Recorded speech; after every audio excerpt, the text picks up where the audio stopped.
Señores, gracias por continuar con nosotros. Esta mañana recibimos al ministro de Hacienda, Jochi Vicente. Muy buenos días. Muy buenos días, Edith. Bienvenido. Muy buenos días, Germán. ¿Qué se Buen siente día, ser la cara de la reforma fiscal? Porque esa no es una cara amable, entonces yo no sé cómo lo ha visto. La ¿Cómo se reforma siente? fiscal que la gente le ha llamado el tablazo, ¿qué se siente ser el que le toque dar el chuchazo a la gente? Bueno, o anunciar el fuete.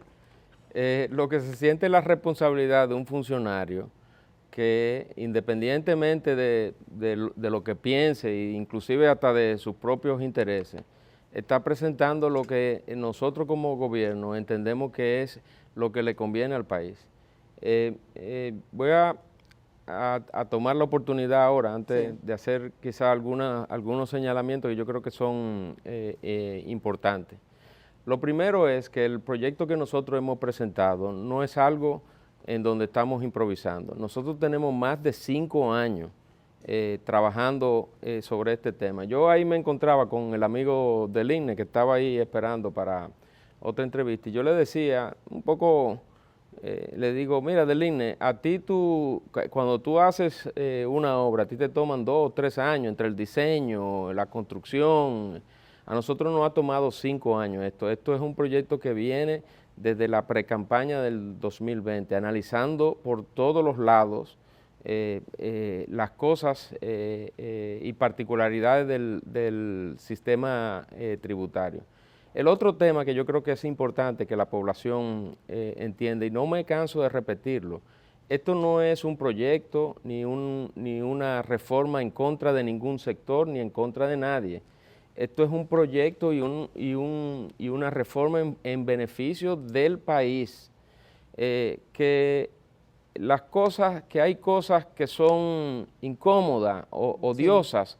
No puede haber algo más odioso que la palabra impuesto. Sí. Hasta la misma definición de la palabra es impuesto. Es impuesto. No se llama voluntario. Ahora, en temas fiscales, yo diría que hasta en temas cotidianos hay 2 caras de una moneda. Está el costo, por un lado, y está el beneficio. Y yo creo que en esta discusión, aunque todo el mundo tiene el derecho, y nosotros respetamos ese derecho de hablar de el costo para un determinado sector, un determinado contribuyente, yo creo que también nosotros tenemos que hablar del beneficio de este proyecto de ley. ¿Cuáles son esos beneficios? Esos beneficios son las obras y gastos que han sido priorizados y claramente detallados a la población, de en dónde vamos a utilizar los recursos de esta reforma, mejora del sistema de transporte, señores, aquí una persona, y probablemente aquí los que estamos aquí, los empleados de aquí, todos sabemos el problema del tránsito que nosotros tenemos en los grandes centros urbanos. Yo lo he oído a ustedes, inclusive hasta amigos que vienen después de ustedes, criticar y quejarse, y con mucha razón, del tiempo que toma llegar de un lugar a otro. Para una persona que vive en Santo Domingo Este, le toma 2 horas llegar desde su habitación, a tú, Germán, ¿verdad? Desde su casa a su puesto de trabajo, y después 2 horas más para devolverse cuando termina su trabajo. Eso hay que cambiarlo. Ahora, eso solamente se cambia con inversiones públicas significativas en sistemas de transporte masivo. El tema por ejemplo, de la recogida de basura. Hay una queja más grande que tengan los municipios de cualquier ayuntamiento que el tema de la basura y la recolección de residuos sólidos. Eso hay que arreglarlo, pero para eso se requieren recursos. Nosotros en el proyecto de ley estamos destinando 11,000 millones de pesos, que es un incremento de alrededor un 50% de la asignación que actualmente se le da a los ayuntamientos. Asignación que nosotros reconocemos que es baja. Y con esos 11,000 millones, ¿a qué porcentaje llega? Porque ese es uno de los sectores que tiene una asignación especializada, la de los ayuntamientos. Bueno, ese otro... ¿Qué pasa con eso también? Esa es otra tarea pendiente que vamos a corregir. Porque aquí hay aproximadamente, me puedo equivocar, como 22 o 23 leyes que asignan recursos del presupuesto, pero esas asignaciones se han hecho a lo largo del tiempo sin considerar la realidad fiscal del país. Y ahora si tú sumas lo que esas 22 leyes asignan, prácticamente entonces hay más del 100%. No hay dinero para el funcionamiento, por ejemplo, del Ministerio de Medio Ambiente, no hay dinero para la Procuraduría, no hay dinero para diversas instituciones. Actualmente hay una ley que se suspende todos los años vía la Ley General de Presupuesto que establece que a los ayuntamientos hay que darle el 10% de los ingresos corrientes del presupuesto. Nosotros cuando llegamos lo encontramos, me puedo equivocar, o en el 2 o ligeramente inferior al 2%. Nosotros estamos alrededor de un 2.15, 2.20. Con el incremento lo vamos a llevar al 3%. Y la idea, fíjate 3, ni siquiera estoy llegando al 10, que es lo que se consideraría, lo que considera la ley. La idea es que a medida que vamos cerrando todos estos círculos que tiene el sistema tributario, el Estado va a estar en capacidad de atender más los problemas cotidianos de la gente vía las diversas instituciones, una de ellas los ayuntamientos. Ese incremento a los ayuntamientos es directo a la recolección de basura y a las obras, por ejemplo. Yo te puedo mencionar aquí, ¿cuál es últimamente, en los últimos años, fruto del mismo cambio climático, cuál es una de las quejas más grandes que se dan, principalmente en esta fecha? El tema del drenaje pluvial, cada vez que viene un aguacero, una tormenta, sí. y yo he tenido familiares que han perdido carros, que los carros se han inundado y se han dado por pérdida total. ¿Y por qué se da eso? Porque las calles no tienen buen drenaje que permita que esa agua que cae de la tormenta pueda drenar y no inundar las calles. ¿Y con qué se resuelve eso? Eso se resuelve con recursos públicos. Eso no es una empresa, ni Germán, ni Edith, ni Hochi, que salen y dicen, déjame yo mejorar el drenaje pluvial. No puede. Y si nosotros no ponemos en capacidad al Estado con recursos para solucionar esos problemas que son cotidianos, que son básicos, entonces lo que vamos a tener es un país en donde continuaremos con estas precariedades, seguiremos avanzando, porque este país avanza, pero en un avance que promueve hasta cierto punto la desigualdad entre los diversos grupos de la población. Eso nosotros no podemos seguir permitiendo. Ministro, yo creo que todos los sectores están contestes de que se necesitan más recursos para hacer más. Está bien, está bien. Luego, lo que no hay consenso es de dónde sale el cuero de la correa. ¿De dónde sale? ¿De dónde sale? ¿De qué costilla va a salir? Y lo que dicen algunos analistas, como el doctor Siriaco, que estuvo con nosotros ayer, usted lo conoce, Sí. decano de Economía de la UAS, dice que la clase media será la más afectada con esto. Otros dicen que alrededor de 60-70% de todos los ingresos que se va a recaudar de esos 122 mil millones provendrán del pago del IVA, más que de las exenciones, o sea, del impuesto al valor agregado. Es decir, que lo va a pagar el consumidor. Y la mayoría de los consumidores no son ricos, ni clase media, son pobres. ¿Cuál es la valoración que se hizo con eso? ¿Por qué cargar más a esa clase media ya atosigada? Mira, respeto la opinión de Siriaco y la de todos los economistas y todos los que están teniendo una conversación sobre esto. Recuérdate que en la introducción dije que en esto hay dos caras de una misma moneda. Está el costo y está el beneficio. ¿A quién beneficia este proyecto? Cuando tú, por ejemplo, Dios no lo quiera, yo lo he vivido en mi edificio, que llegué una noche y vi a un vecino tirado en el piso del ascensor, con un dolor increíble. ¿Y quién fue que lo vino a atender? El 911. Ese es un buen servicio. El 911 es un buen servicio, pero todavía requerimos expandirlo. Aquí se requieren no menos de 100 ambulancias adicionales. Y al costo de la ambulancia, que tú puedes decir, bueno, ¿cuánto cuesta la ambulancia? Fenómeno, eso es una vez, que no es una vez, eso hay que continuamente renovarlo. Pero una ambulancia requiere de un personal de 4 técnicos por turno, son 12 personas ¿Tú sabes cuál es el costo de operar una ambulancia al año? De operarla, sin contar la gasolina ni nada por el estilo. Son 600 millones de pesos. ¿Cómo? El costo de una ambulancia. No, ¿Una sola? De las 100 ambulancias que te estoy diciendo. Son 600 millones de pesos sin entrar en la gasolina y todo eso.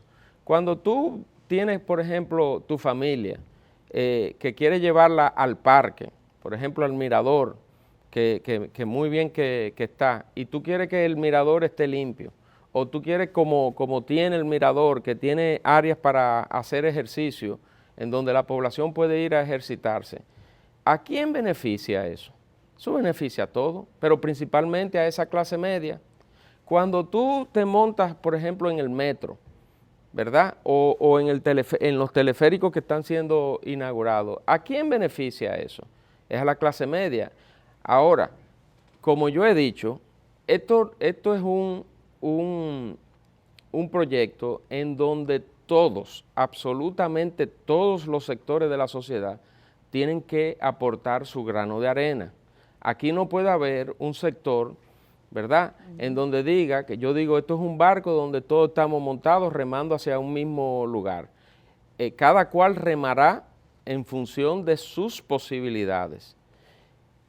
A todos los sectores, empezando por el sector público, el gobierno, está poniendo su grano de arena.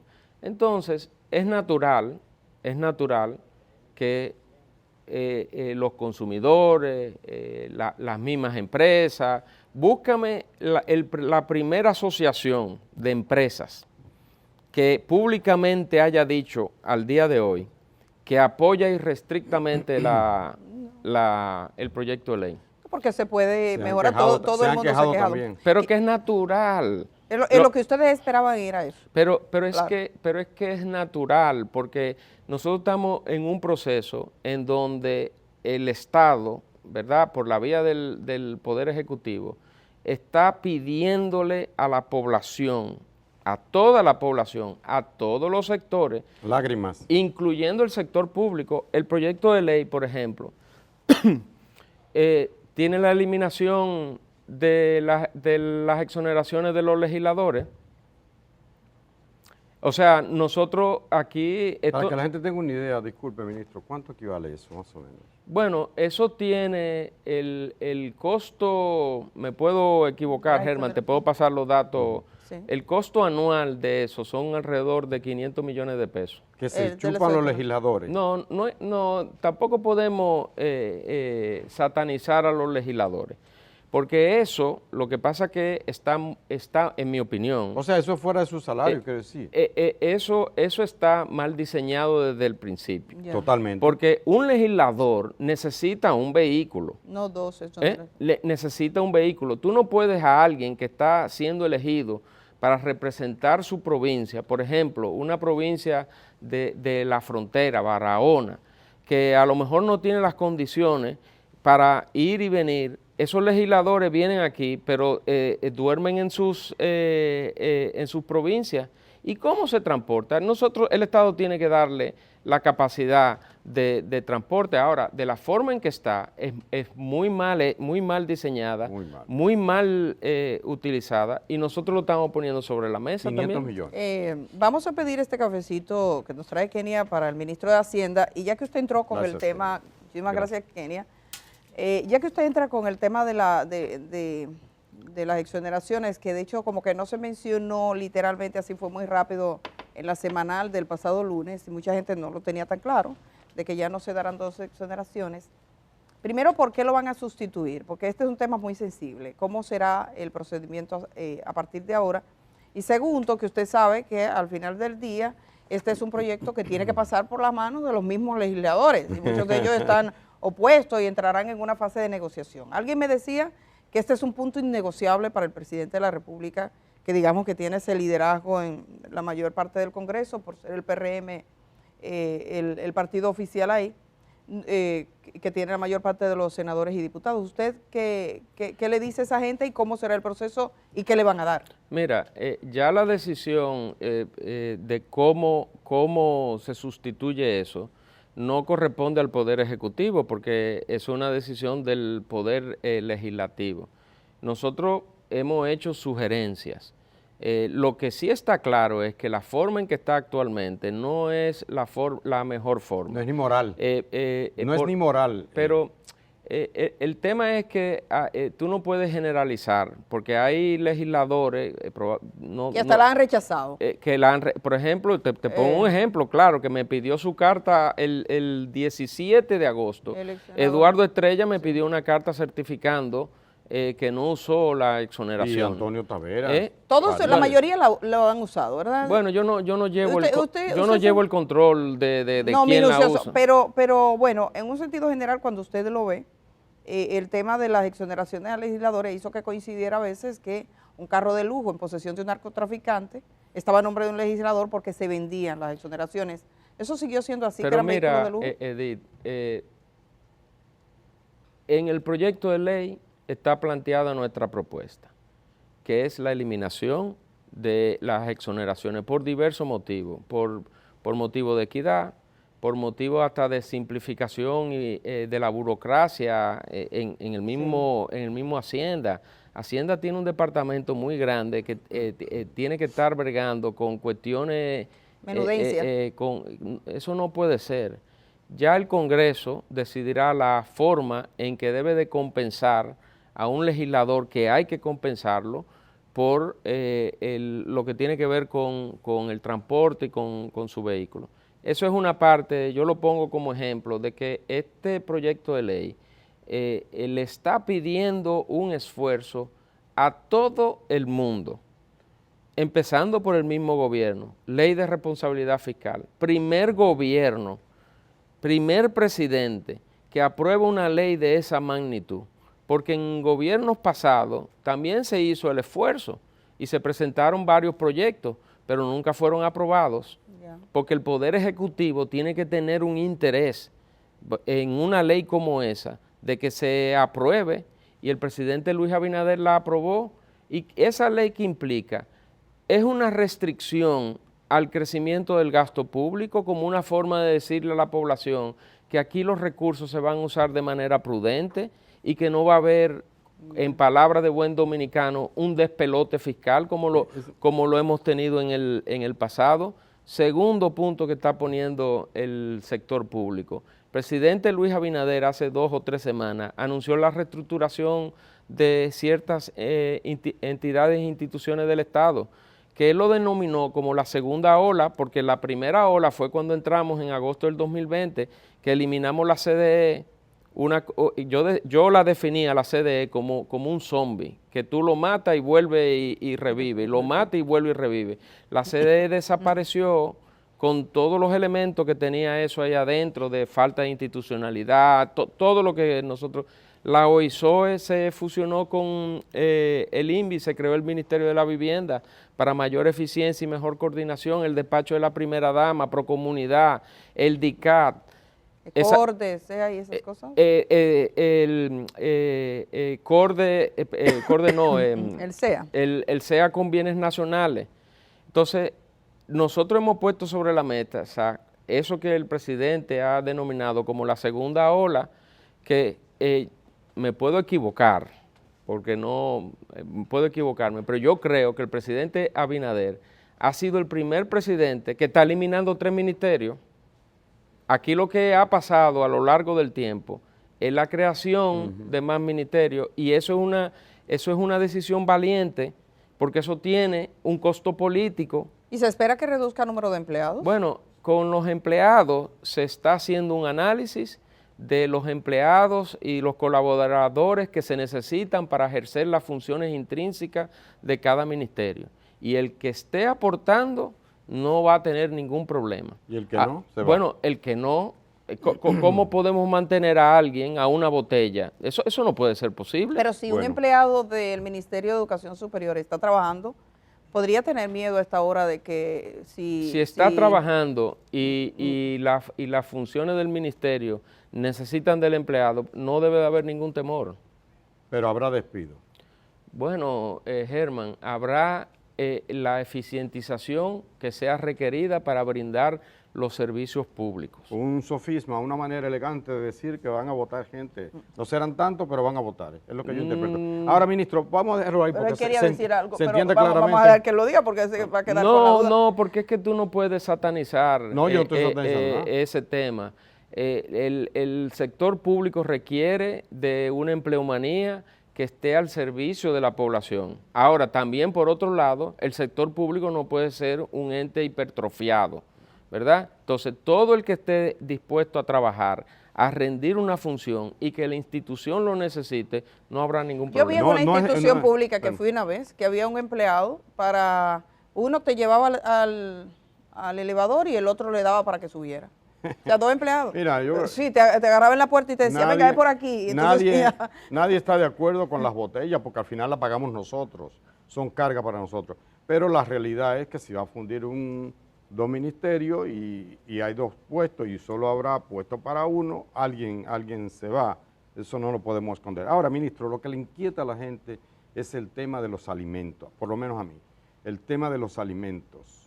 ¿Por qué aplicar ITEVIS, ahora IVA, impuesto al valor agregado, a todo excepto 7? Es decir, a la sal, al azúcar, al café, a todo.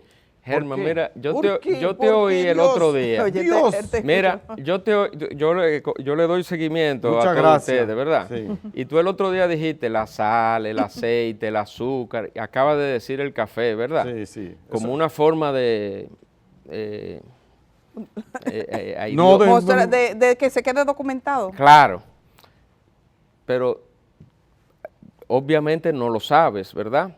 Pero el Bueno. aceite tiene Sí ITEVIS tiene y el café. Sí, y el café y el Sí, azúcar sí. tiene ITEVIS del 2012. Sí. Entonces, fíjate cómo tú reaccionas a un tema, ¿verdad? Que cómo le van a poner ITEVIS al Ok, aceite. está bien. A los víveres, al Bueno, yuca, pero- ñame, al pero batata. fíjate, Sacaron la yuca- yuca, la pero yuca la sacaron. metieron todos Mira, los otros. nosotros hicimos una ponderación. ¿Cómo le van a cobrar, perdóneme, al plátano? ¿Cómo usted No, le va el a cobrar? plátano está incluido No, entre perdón, los plátano seis. no. ¿Cómo le va a cobrar A la una, batata. a una libra de batata? De la misma forma en que ¿Cómo? se cobra a todos los demás alimentos y todos los demás productos que tienen ITEVIS.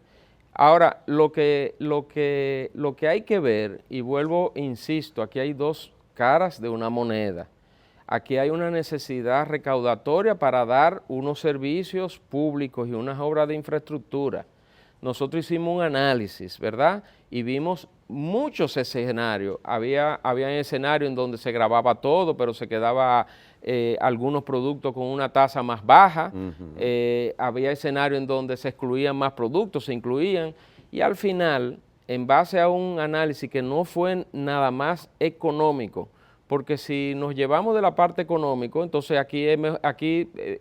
de hecho, aquí han habido propuestas, inclusive, de grábenlo todo, pero a una tasa más baja. baja. Pero ¿y cómo vamos a grabar la educación? Te pregunto yo, donde más del 85% de la educación es pública. Pero ¿en qué cabeza se encuentra eso? ¿Cómo yo voy a grabar los servicios de salud donde una alta proporción de los servicios de salud es salud pública, que lo paga el mismo Estado? Entonces el Estado se va a poner un impuesto a sí mismo. Y cada una de esas cosas fue analizada y al final, en una discusión económica, política y social, en donde esos tres elementos tienen que ser balanceados, se determinó que la mejor forma de obtener la recaudación que nosotros estamos proponiendo es la que está presentada aquí. Ahora, ¿cuáles son las compensaciones que nosotros estamos poniendo sobre la mesa? Esa otra cara de la moneda. A mí me gustaría que antes que usted entre a las compensaciones, que incluye, por supuesto, la tarjeta de Aliméntate y todo esto, porque para tener claro, ustedes presentaron un cuadro donde habían 7 productos que están exentos, o sea, eso incluye el plátano, la yuca, el pollo, el pan, el huevo, El arroz y la leche. el arroz y la leche. El arroz y la leche. Dicho de este modo, todos los demás productos serán grabados. Esto incluye... todo lo que no esté en esos productos, más los otros ítems que están descritos en la propuesta, porque no se están gravando los insumos al sector agropecuario. Por ejemplo, los temas de abono e insecticida permanecen sin ITEVI, ahora IVA. Los medicamentos no se están gravando. Todo lo que no esté dentro de eso que está bien detallado ahí, lleva la imposición de... Pero todos los alimentos llevan. Entonces, Todos los alimentos en esa canasta básica, porque había una canasta básica, esos 7 productos, ¿cuántos productos se calculan que van a entrar? Porque, por ejemplo, usted le hacía mención a Germán, mira, ya el aceite estaba, ya el café estaba. Entonces, ¿cuántos productos nuevos? Porque este es un modo distinto de presentarlo. Yo recuerdo que en una reforma parcial que tuvo el Partido de la Liberación Dominicana, pusieron qué cosas se iban a grabar y se le hizo muchos memes, porque entonces salía, que las jaivas la van a grabar, que las no sé qué van a grabar. O sea, ¿cuántos productos nuevos de la canasta familiar tendrían ustedes y qué significa eso en términos económicos? Mira, yo no te puedo dar el número exacto porque son muchas partidas, porque hay muchas cosas. Que no están siendo... No, lo que te quiero decir es que hay hay muchas categorías dentro de un mismo, producto. Lo que yo sí te puedo decir con eso es que eso que se quedó fuera es lo que consume la mayoría de la población y en cantidades significativas, porque nosotros tuvimos el cuidado de eso que es lo que diariamente consume esa población vulnerable, esa población pobre, no estuviera alcanzada. Obviamente, dentro de todos los productos van a haber productos que van a ser incluidos con el nuevo IVA. Pero yo no quiero, porque cada vez que hablamos de este tema tenemos que hablar también de la otra cara de la moneda. Las compensaciones. La compensación, el incremento. La parte amable del... Bueno, no es la parte amable, yaguazo. Es la parte lógica. Sí, no, es la parte lógica, porque en esencia, cuando tú ves la estructura de consumo de cualquier producto, los que consumen más en cantidad, en valor, son las clases más pudientes, porque el rico, el de mayor ingreso, come arroz también, y come pollo, y come mucho pollo y mucho arroz en términos monetarios, ¿verdad? Porque una persona de bajo ingreso, a lo mejor el consumo que tiene es más reducido que una de alto ingreso. Entonces, a esos cuando... Come más, pero come peor. Bueno, en términos monetarios. Sí, monetario come más. A esos, cada vez que tú le pones una imposición a un artículo, en esencia tú estás gravando a todo el mundo. Y la propuesta que nosotros hemos hecho es la siguiente. En los artículos que van a tener nuevo IVA, nosotros calculamos la incidencia de ese incremento en esa tributación y se la vamos a compensar vía la tarjeta Supérate, el programa de Aliméntate, que se incrementa en un 21%. Nosotros estamos proponiendo 2 cosas con el salario mínimo, que te oí al inicio. La pregunta de la joven, sí, ¿qué pasa con el salario? Está el salario mínimo del sector público, que eso no tenemos que consultarlo con nadie. Que son 10,000 pesos. Actualmente son 10,000 pesos, una ¿Y barbaridad. qué porcentaje gana 10,000 pesos? No, hay muchas personas. Mucha gente. Hay muchas personas y no tengo el dato. Sí, pero me dicen que los ayuntamientos, por sube de 10,000 a 15,000 pesos y todavía debe de subir más. Sí, por una barbaridad. Ahora, nosotros estamos proponiendo, y así lo vamos a dejar saber, pero eso ya se encarga el ministro de Trabajo, un aumento significativo al salario mínimo del sector privado. Y el público subirá también. Va a proponer es que el público lo estamos haciendo nosotros. Pero yo digo a los que ganan 10,000, pero ¿y a los demás? Bueno, las escalas salariales... Se produce un efecto... Las escalas salariales se tienen que mover. ajustar. Por ejemplo, el que ganaba 17, si el otro llega a 15, debe subir un poco. Correcto, y lo mismo va a ocurrir. ¿Y eso será para enero?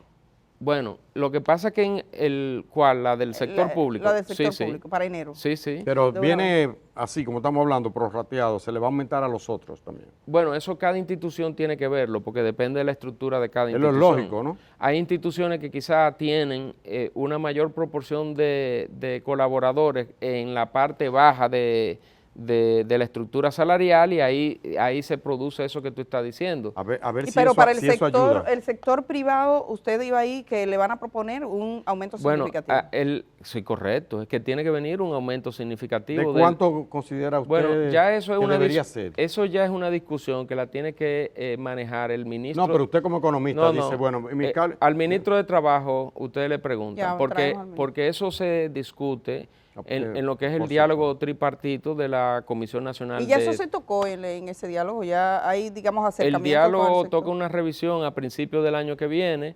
El ministro de Trabajo, en conversaciones que hemos tenido nosotros internamente, en su momento comunicará a los sectores, el sector laboral, al sector empresarial, al sector patronal, la decisión del gobierno de empujar esta medida, que es una medida compensatoria a todo esto. ¿Usted sabe por qué le insistimos? Porque está probado que muchas veces se anuncia un aumento, ¿verdad? En este caso es bueno para los que están muy abajo, pero a veces el costo de la vida se eleva tanto que se trague ese aumento antes de que llegue.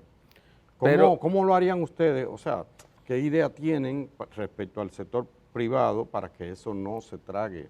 Pero lo que ha ocurrido en los últimos años, Germán, no ha sido eso. Ha sido un poquito... Porque nosotros hemos incrementado, te puede dar los datos el ministro de Trabajo cuando ustedes lo entrevisten, nosotros hemos incrementado el salario mínimo por encima del nivel acumulado de inflación.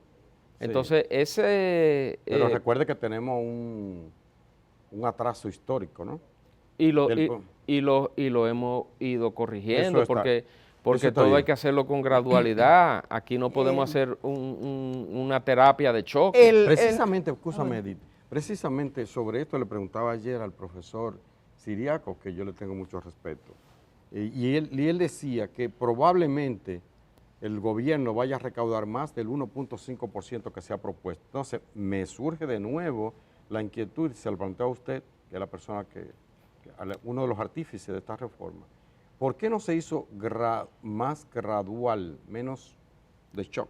Bueno, ¿O lo consideraron imprescindible hacerlo así? Es que esto no es un tema, la No propuesta que hay no es en tema de propuesta de reformas tributarias, no es un tema de shock o no shock, es un tema de un cambio de la estructura de los tributos. Ojo, nosotros hemos hecho todos los análisis, como yo le dije al inicio, nosotros tenemos 5 años viendo todo esto, ¿verdad? Es decir, esto no es una improvisación del último mes. Okay.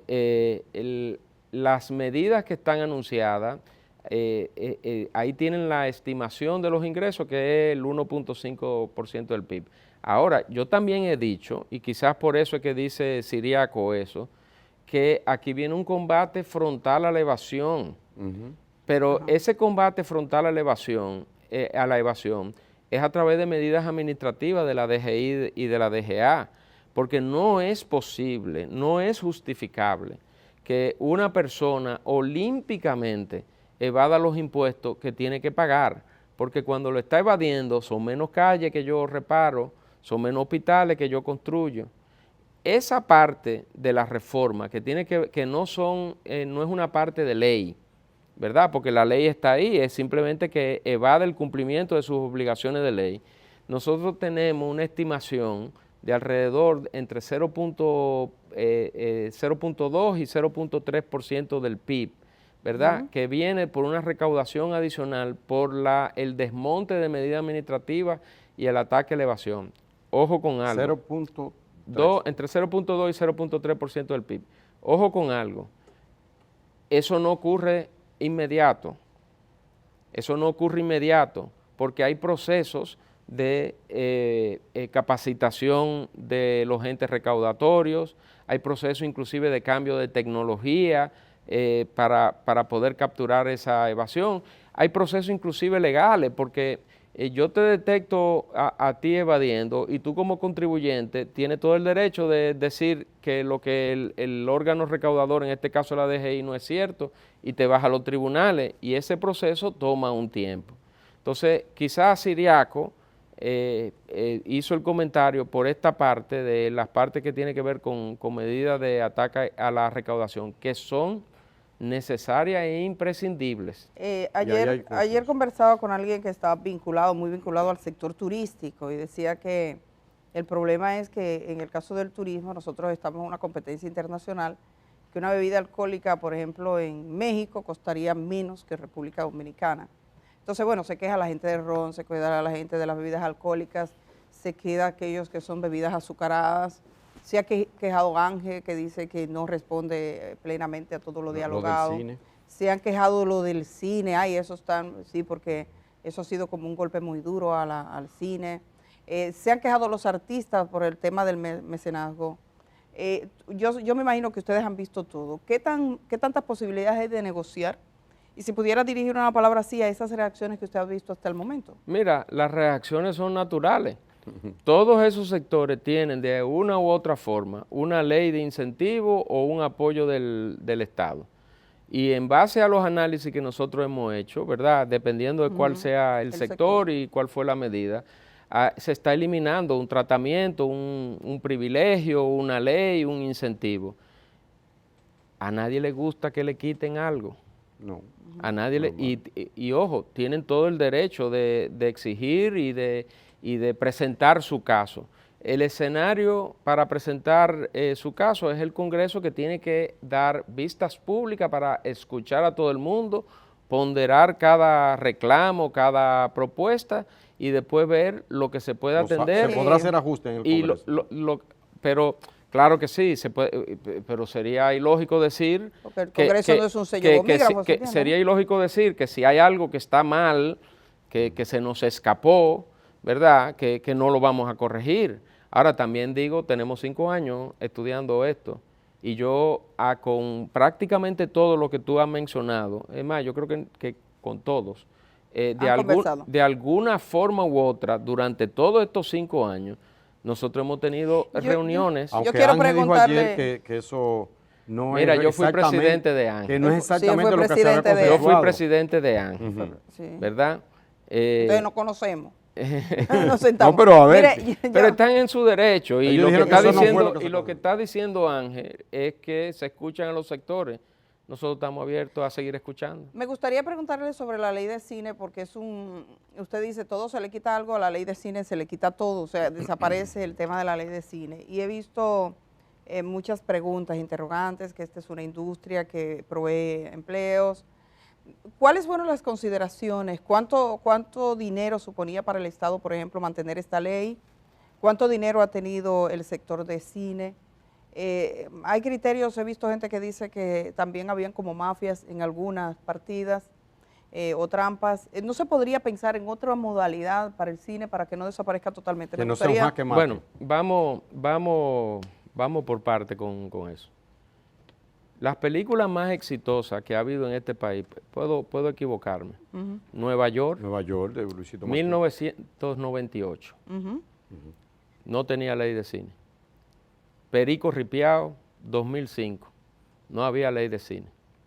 Andrea, que era una película de terror, creo que fue 2007, por ahí, no había ley de cine. Es decir, que el argumento de que el tema de la industria cinematográfica no puede existir sin una ley de cine se cae cuando las películas, digamos que más emblemáticas, más exitosas, probablemente hay alguna que ha tenido mayor éxito o éxitos similares, sucedieron antes de la ley de cine. El Estado, a partir del año 2010, que es con la aprobación de la ley de cine, ha invertido, ha apoyado a esta industria pujante en cerca de más o menos 24,000 millones de pesos. Esos son, para que tengamos una idea de la magnitud del apoyo del Estado a este sector. Nosotros tenemos actualmente aproximadamente 200 hospitales. Con 24,000 millones de pesos, yo pudiera haber tenido 50 hospitales más, el 25% más de los hospitales. Yo puedo triplicar la cantidad de medicamentos que actualmente tienen los hospitales. Lo digo para que tengamos una magnitud de lo que estamos hablando. Ahora bien, el Estado va a seguir y el gobierno va a seguir apoyando la industria del cine.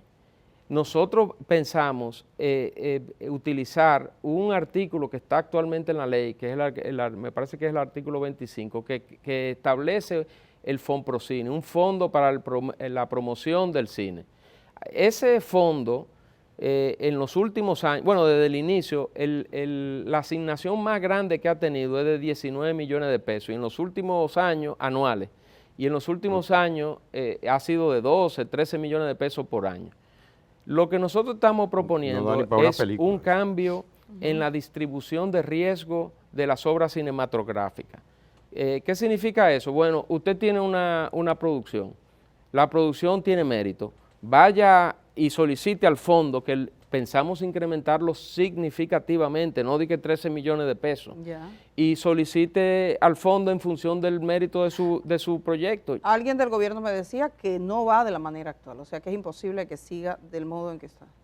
Por más que bueno, la propuesta de nosotros es cambiar la estructura de cómo está actualmente. Mire, tenemos que terminar, no quisiera, porque hay una cosa que a uno le da, preocupa en este país, que es la proliferación de las bancas de apuestas.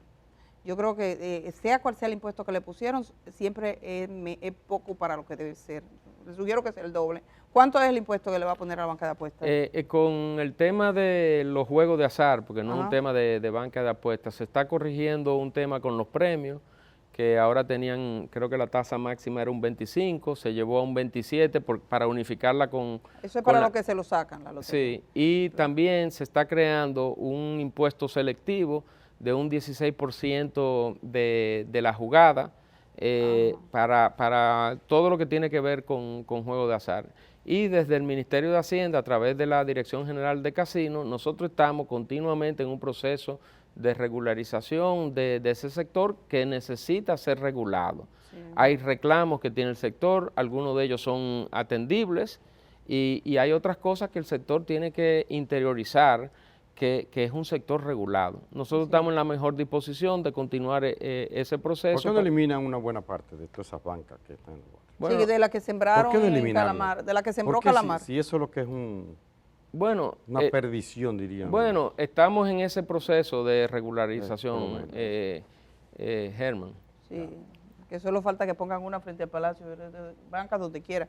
Eso fue, ya sabemos el proceso. Con eso hablamos con él como ministro de Hacienda luego, porque gracias, es desde su ministerio que se está impulsando esa regularización.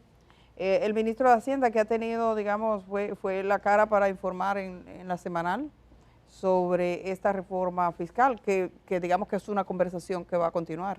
Sí. Así que le agradecemos muchísimo a ustedes la disponibilidad de responder las preguntas. Yo sé que hay mucha gente, aquí mi WhatsApp está que explota con muchas preguntas de mucha gente. Preguntamos solo aquellas que fue posible en este tiempo y ya luego seguiremos conversando. Y de hecho hay otros funcionarios que también, como el ministro de Trabajo, por ejemplo. Gracias a Jochi Vicente por estar esta mañana, a ustedes por estar ahí. Vamos a la pausa y cuando regresemos vamos a ver algo que nos propone Matre.